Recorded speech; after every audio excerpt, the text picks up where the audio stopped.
Hey, UFC fans, this is CM Punk, and I will see you in the Octagon 2015.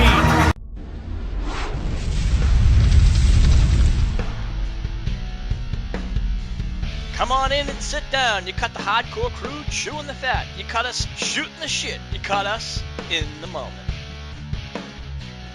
He doesn't see Vince as a challenge to her because he's too high. It's like trying, you've got a fairground and you're trying to compete with Disneyland, Disney World. You're just never going to get there. You'll always be second class. But if another production company comes online, like Jeff Jarrett, she'll knock his arse over. He says she will completely knock his arse out the ballpark. Really? That will give her the incentive to get her act together, because at the moment she's got no... He says the fans seem to think that she's trying to compete with Vince, and she isn't, because she knows she just can't do that. How do you think she would compete against a company says Lucha Underground, which is really starting to make a name for themselves? Yeah. I like watching it on the YouTube and stuff, but as much as it pains me to say it, how much Rey Mysterio... I know that's what Lucha Libre is, but how much of Rey Mysterio matches can you watch before you start getting bored? I mean, what's this now, the 5th or 6th week? I think I've seen about 5 now, 5 episodes. And each match is the same. Very entertaining, but that's going to get boring very quickly, I think. They need to do something more than just high-flying. They need to put more into it than just high flyers. Now, I know that's what Mexican Lucha Libre, whatever wrestling is, but they need something different, because if everybody's Rey Mysterio, look how bored we got with watching Rey Mysterio. You sit there, you think, oh, fucking hell, 619, here we come. I can even predict after 5 weeks what people's finishing moves are going to be. Dive through the middle rope, knock him on the concrete floor, get back in and beat him by a 10 count. It's just getting predictable already after 5 weeks. I tend to disagree with you a little bit there, because I really like. I like Lucha Underground. I do agree with you that they need a little bit more mixture of the in the roster. They have Johnny Mundo, who's Johnny Nitro, also, formerly of the WWE. Yeah, Morrison. John Morrison, thank you. Yeah. And now that he's, if they have more of it in there, I think we're going to see a lot more in there. Not to mention, it is on the El Rey Network. When it's on the El Rey Network, it's in Spanish. So for me, when I try to watch it on TV, I can't focus. I don't speak Spanish, and I'm sorry, but it doesn't work for me. So I have to watch it, on internet. Yeah. But again, I don't mind. That's one show that I really don't mind watching on internet. But as far as with TNA, what we talked about, when they finally go over to the Destination America, I think that's going to hurt them, because let's be honest, we talked about this. It's gonna, a lot of people don't have Destination America, so a lot of their fans are gonna, won't be able to follow them. They're gonna have to purchase Destination America, and that's like $17-18. Yeah. Do you know who Jay Lynn says is going to pull that company down? And I was gobsmacked when he said this.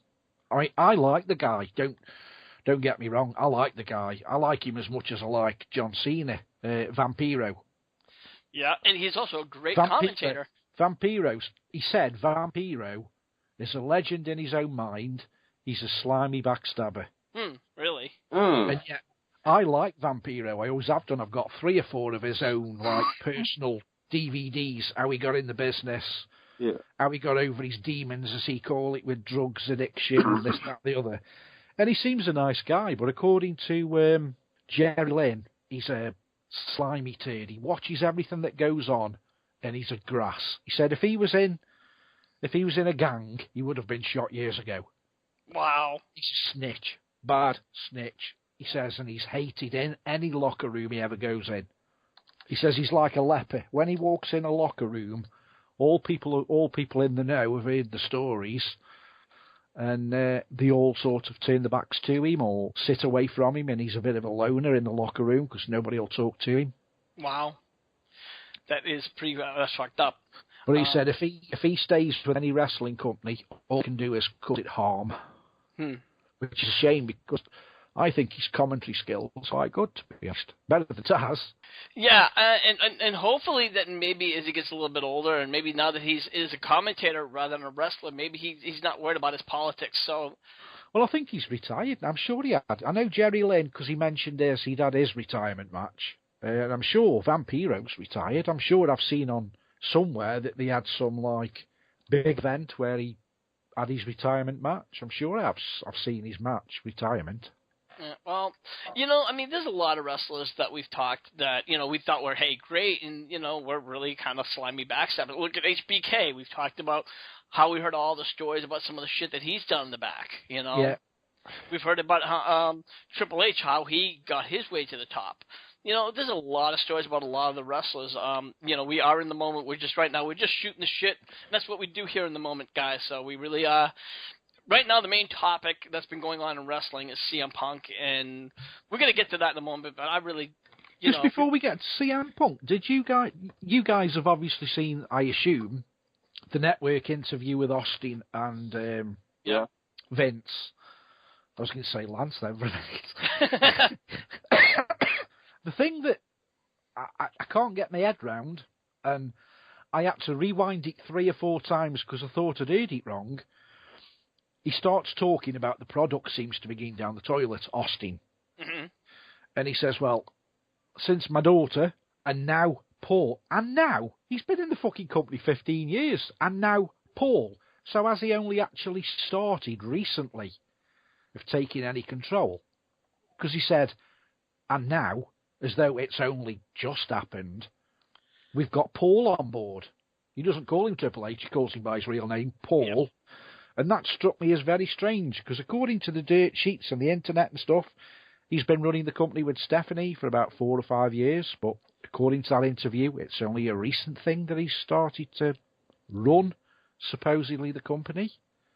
I don't know if you guys picked that up on the interview. I did pick that up, and I think the way he said that, I think he probably meant that it was just now, it was probably just recently, which was in the past 4 or 5 years. Yeah. Did you notice he scooted around Shane as well? Yes. Yeah, he asked where's Shane, and he backed right off of that. He did not want to touch that. He goes, Shane is doing his own thing. Obviously, he didn't want to talk about Shane coming back. And he certainly, a lot of people, again, the main issue was Triple H, and Triple H has really gotten rid of a couple of people. Of course, Shane was rumored to be one, and CM Punk was another. If you listen to the podcast, CM Punk and Triple H did not get on at all. You got to wonder if that was one of the main reasons why Punk is gone from the company. Yeah. Their medical staff is a bunch of dumbasses. That could be the case, but let's be realistic. I read some news today that Stone Cold Steve Austin was going to try to be the middleman, the go-between between the WWE and CM Punk, but unfortunately that just never came to pass because, the WWE had fired Punk on his wedding day, no less. So Punk obviously is like, hey, fuck you, I'm gone. But now Punk, of course, we learned that is now finally with UFC is signed. It's official. Andy, you and I talked about this a little bit last week. We kind of heard that, he might be signing or he might be going to UFC. We weren't sure exactly what role he'd be playing, but now it's official. What are your thoughts when you heard this? In my honest opinion, and I said this when we were talking on Facebook, I think he's going to be the same as what they've done with everybody else that's either been in MMA or UFC. Give them an easy start. They'll be fighting nobodies.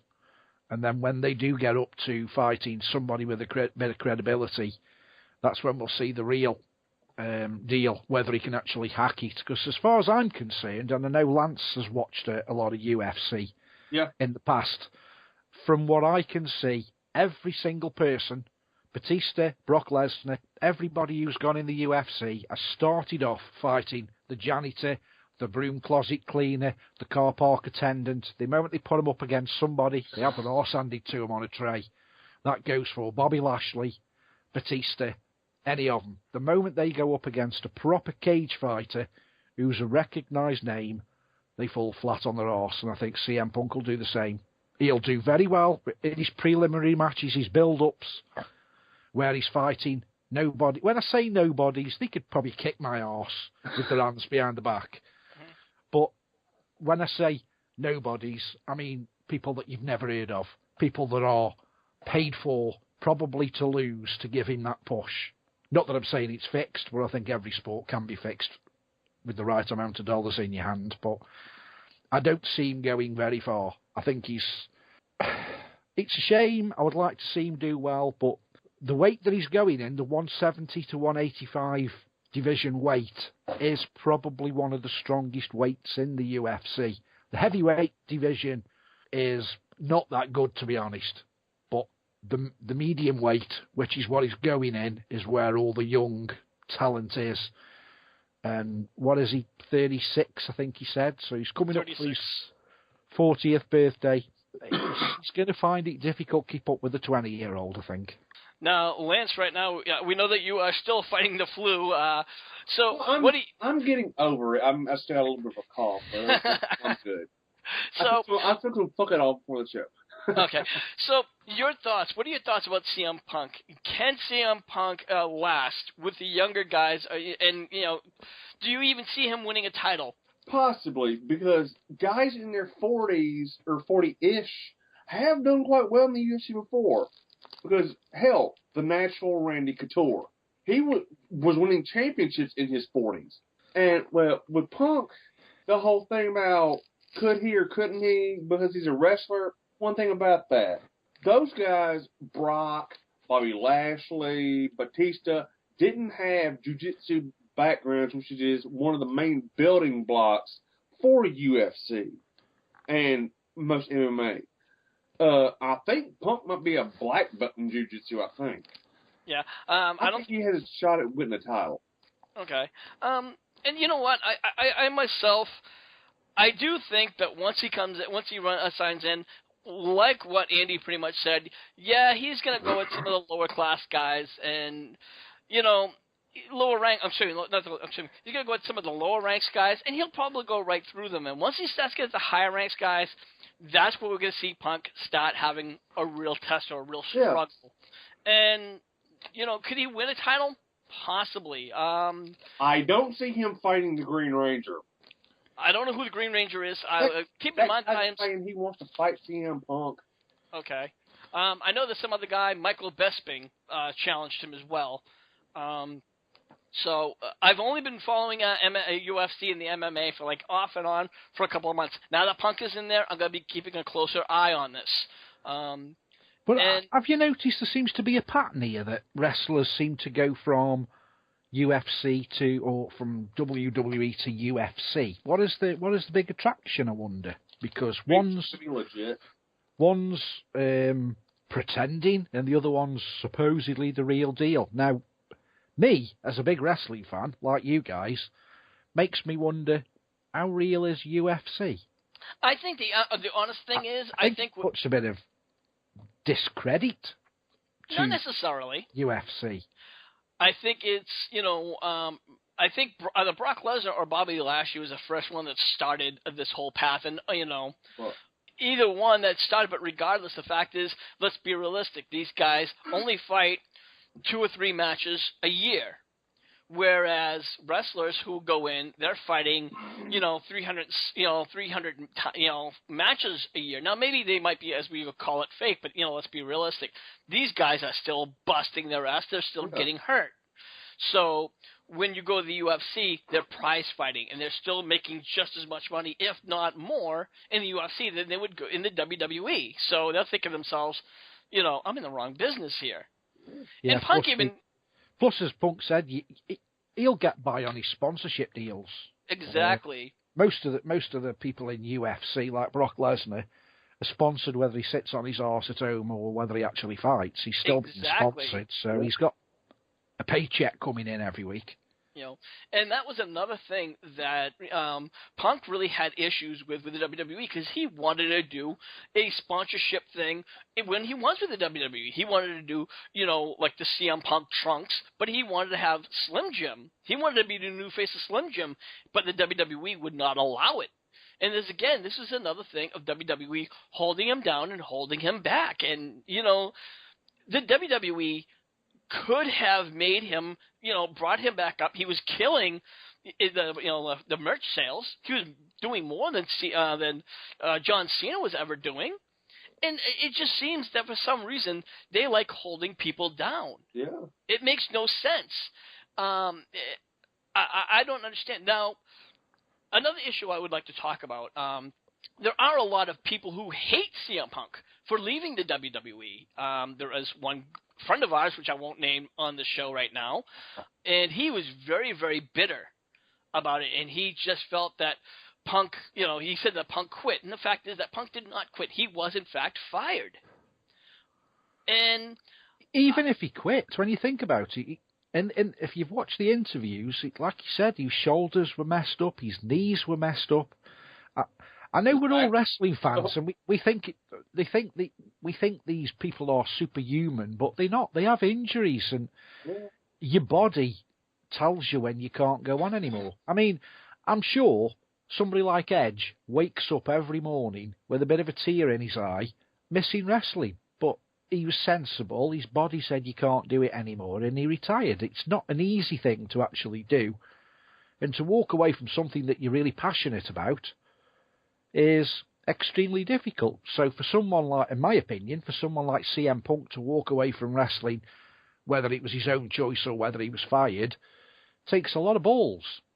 And do you really think he cares about the fans at the end of the day? He cares about himself. Exactly. And you know what? That's what you have to think about. It's, he also had a major staph infection. It was a MRSA staph infection. He had that for 3 months. In the WWE, I guess they continued to misdiagnose it. They said, "Oh, you're fine. Just take Keep these taking antibiotics." Yeah, and the fact is, they were giving them the wrong antibiotics. So when Punk walked off and left, said, "I have to go get myself taken care of because I'm not feeling good. I'm not feeling right. I'm leaving. I'm sorry, but this is what I'm doing because I'm taking care of myself." And he went and he saw another doctor. The doctor didn't even poke at it. He looked at it, cocked his head, and goes, "That's a staph infection."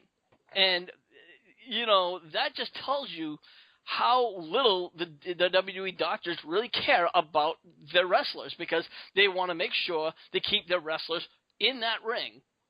And that really has a question. When I heard that on the interview that he'd got a really bad staph infection, and they'd give him, like, the new doctor that he went to see, which was AJ's doctor, apparently, said really he'd got like a couple of months to live unless he had something done about it. He needed an IV, which is like a drip in your arm. It was that bad. I often wonder if the WWE, now this might sound a bit of a conspiracy, but were they trying to get rid of him? Were they trying to work him to death? Because at the end of the day, if you don't know what a staph infection is, go and have a look on a place somewhere like Wikipedia. A staph infection is serious. It's probably one of the most serious things you can have wrong. All your internal bodily system falls apart, basically. Yeah. It's probably worse than any we all go, cancer. When you mention the word cancer, it makes cancer look like a joke of a disease, to be perfectly honest. A staph infection is serious shit. Now, I invited this person on because this person says he questions whether CM Punk had that staph infection. He thinks that CM Punk is lying about the staph infection because he didn't have any proof. Well, when he said, I think it was when he fought Ryback. No, I'm not stupid. I'm dumb as fuck. If you notice, an Edge. I don't know if Edge's ever had a staph infection, but if you notice Edge, before he retired, he'd got like a bubble in his stomach, which looked like a rupture or a hernia in his stomach, which was dead noticeable. CM Punk, before he went off TV, if you notice, and it's to the left-hand side of where his trunks are, he looks like he's got a marble under his skin, like a cyst. Yeah. Now, to me, that could have been the staph infection that he was talking about, because he said it was just above his trunks and it was like a ball. So the proof's there. If you go back to look at some of the older matches before he finished, before he got fired, whatever the case may be, you'll probably notice he wore a shirt more often than he didn't wear a shirt, for the simple reason he was probably trying to protect it. Well, there it is. I guess the proof is in the pudding, folks. So, it's just one of those things. Again, for those of you who really hate Punk, and you have that right to hate Punk. You know, I mean, you know, people can like Punk for what they want. They can dislike Punk. And, you know, hey, you know, it's.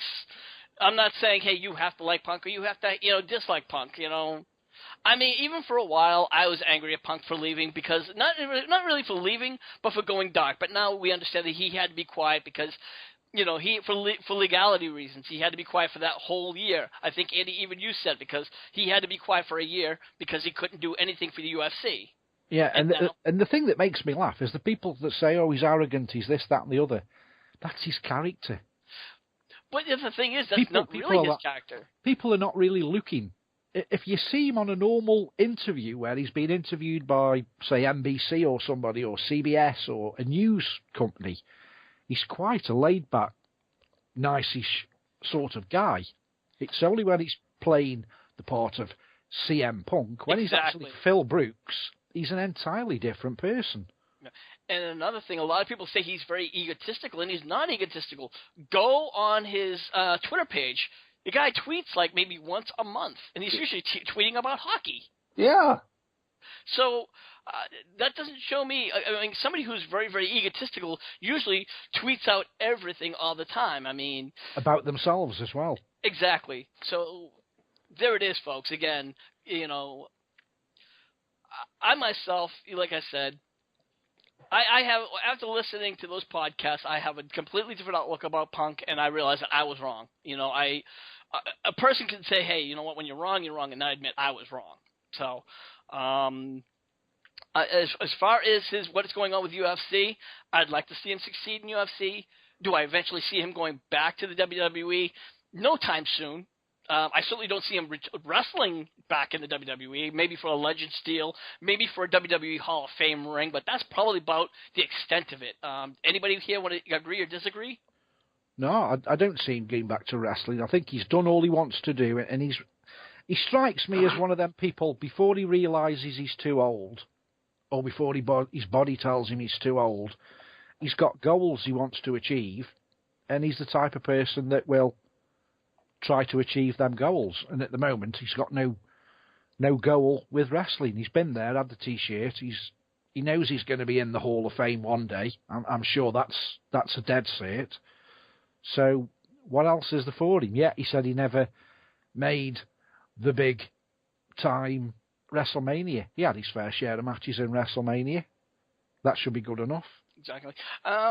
Well, I think we've pretty much hammered out the CM Punk thing, and you know, if you ask me, like I said, we've been talking about Punk for the past couple of weeks, and we do apologize, but unfortunately, there's not been really a lot much in the news except for CM Punk. You know what? We do have controversies and scandals, and of course, we're going to kick things right over here to Lance. Lance, over to you. Well, this is a little thing involving Vince McMahon. It's the Rita Chatterton sex scandal. Rita Charlton, aka Rita Marie, was a former referee who was noted for her stint in the WWE in the 1980s.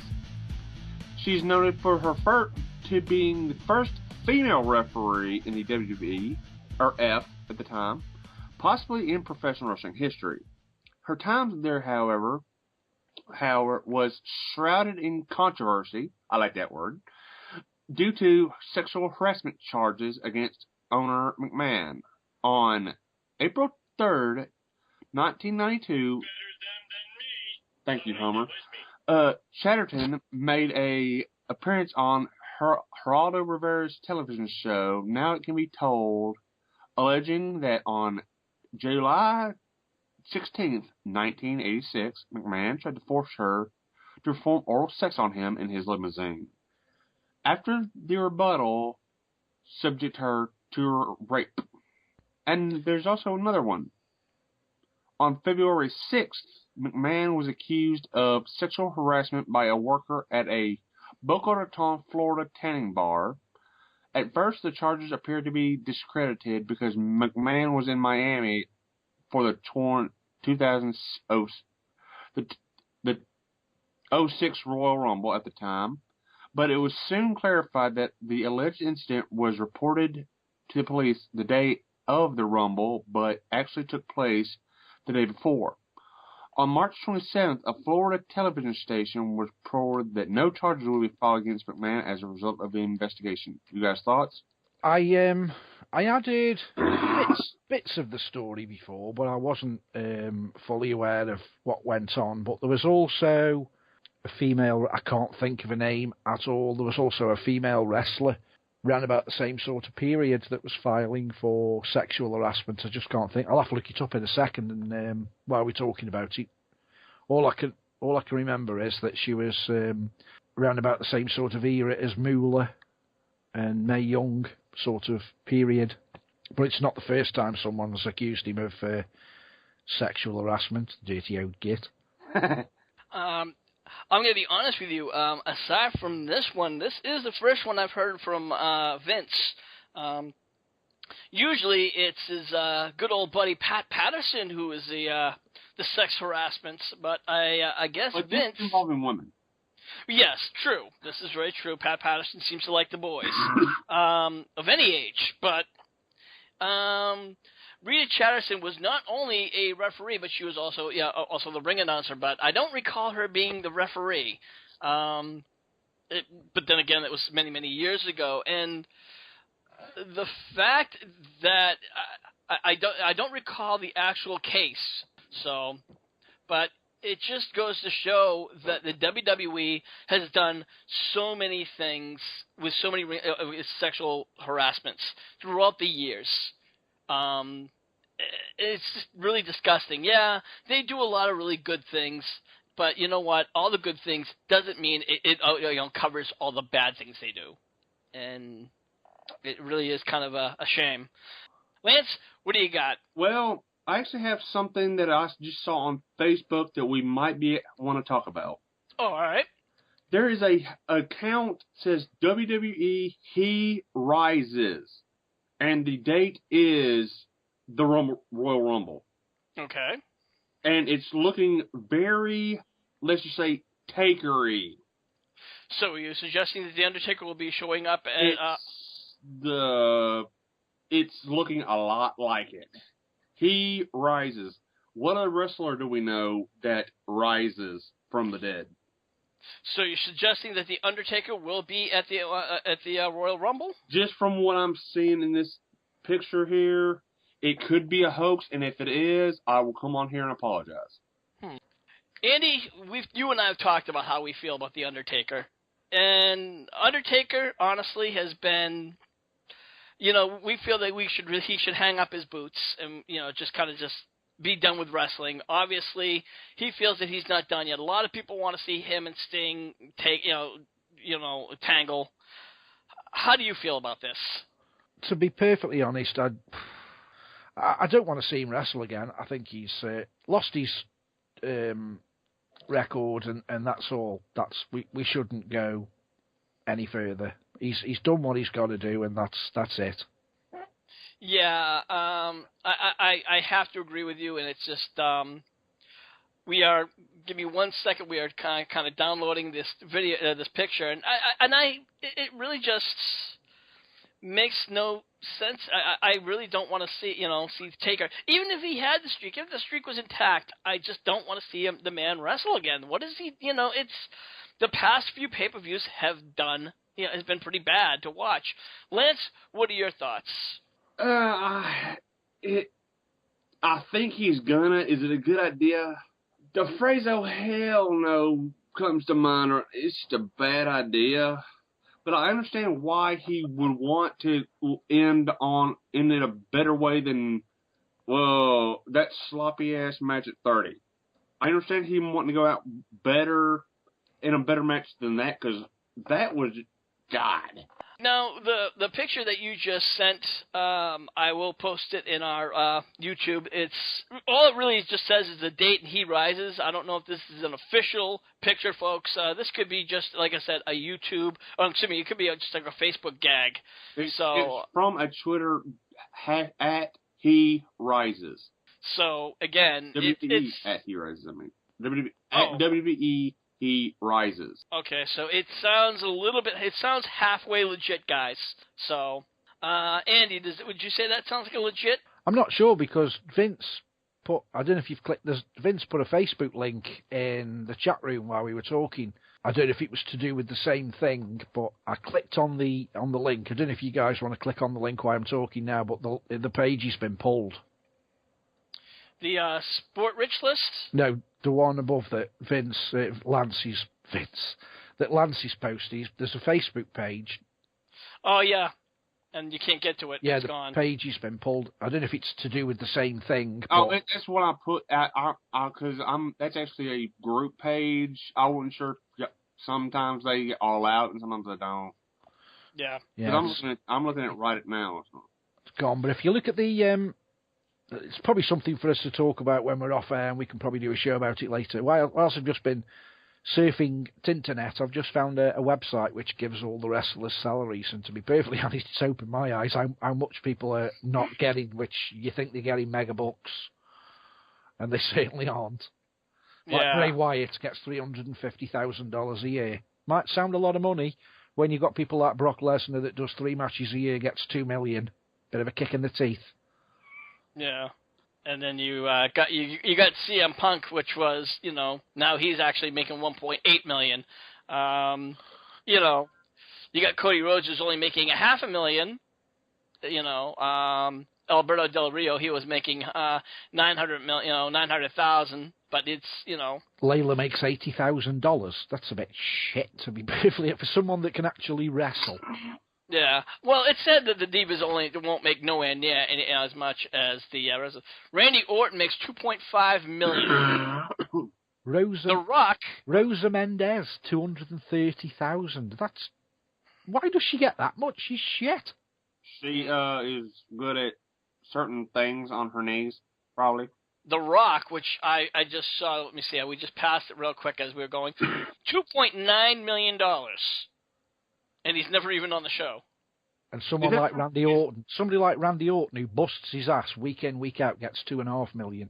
The WWE, or is it from just what The Rock makes in general a year?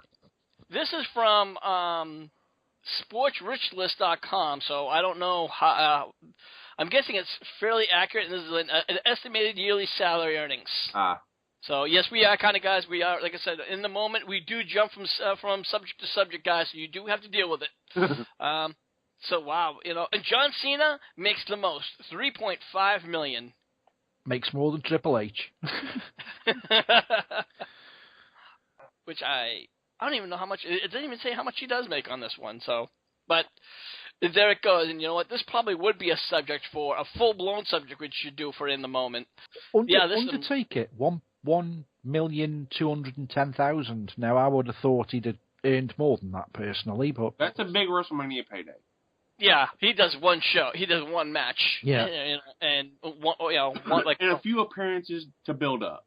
Yeah, exactly. So yeah, I'd say that's plenty for a payday. Yeah, and the Divas, wow, the Divas get shit. They get a fraction of what the wrestlers make. I'm just looking. Layla is probably the worst paid diva, followed by Emma. Somebody like Paige, who's only just come into the WWE, is up there with the Hyenas, $190,000. The commentators, wow, Jerry Lawler gets $500,000. Michael Cole gets more than he does, $550,000. Unreal numbers. Daniel Bryan makes Scroll right down to the bottom. Zeb Coulter. Million. It says Zeb Coulter, manager of Jack Swagger and Antonio Cesaro. Nothing. He must be for free. Yeah. This makes me wonder how legit this is. No, I don't think they have. They probably just don't know. So they probably didn't mark it. Yeah, JBL is blank as well. JBL does it for the love of the sport, not. Yeah, I don't think so. RVD. He does it for fuck it all. Yeah. RVD, $750,000. That surprised me.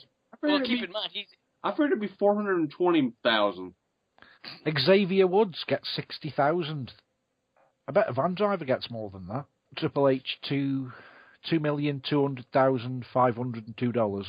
$2.2 million. Yeah, he's lower than Mr. Cena.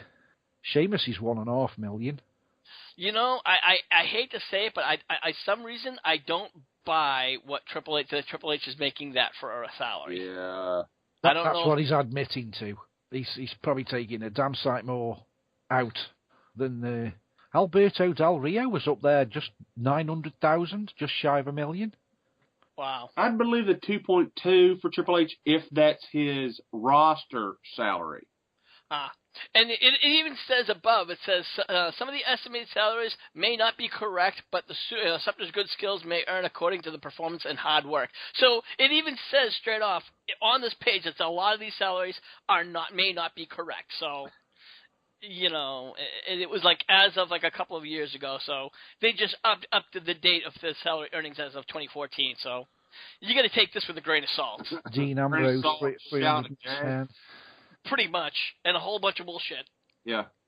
The Great Khali gets $1.5 million. That's a bit of a kick in the teeth for everybody else that's on the roster, to be perfectly honest. Well, $1.5 million. If I was jobbing, I'd be like, okay, you can just not. I'd be like, yeah, just do the one finger death punch, and I'll lie down for $1.5 million. I'll never complain. Yeah, and just hand him my check. Exactly. Wow. Although think about his food bill. That's a big boy. I think it's his traveling arrangements. Yeah. I mean, he unbelievable. probably had to get in, a limo? They try and say, I'm just looking here, they try and say that the Great Khali they could have 5 gold dusts for the price of the Great Khali. It's probably why they released him. Yeah. So, you know, and Eric Rowan, who right now is hot, is only making $220,000. So Ezekiel Jackson's gone. He was making $550. So you're starting to wonder why a lot of these wrestlers who are gone now are, you know, who are the higher pays and now, you know, not making as much. Yeah, Roman Reigns is creeping up at 640,000. Damn. Yeah. Wow. This is really, some of these numbers are kind of scary.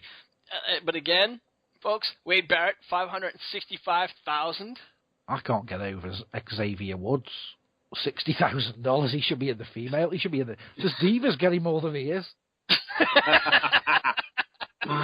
Wow. Kane's making a pretty penny, 1.7 mil. Sheesh. And The Miz making 1.1 mil. How much is his stunt double making? That's actually a good question. Damien Miz though, 450,000. I've got to laugh at this though. You get Xavier Woods, as we keep laughing at. It's $60,000. Then you get Hornswoggle at $200,000.